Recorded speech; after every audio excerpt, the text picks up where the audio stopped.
सबसे पहले इस वीडियो को देखो, बाद में फनी कमेंट्स पढ़ेंगे। आपने कुछ लोगों को देखा होगा कि वो किसी भी फेमस इंसान के पीछे दौड़ने लगते हैं फोटो क्लिक करने के लिए।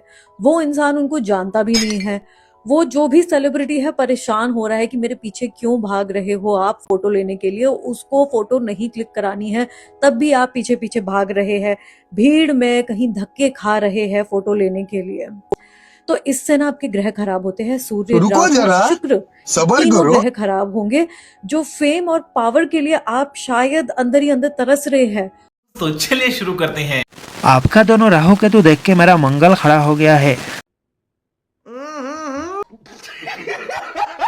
मून धीरे धीरे अर्थ पे आ रहे हैं। समझ रहे हो? समझ रहे हो आप? समझ रहे हो ना? आपकी बातें सुनने से ज्यादा आपको देखने में मजा आ रहा है। रहा नहीं जाता, तड़प ही ऐसी है ना। आप एक बात बताइए, आप दुकान किस चीज की खुली है?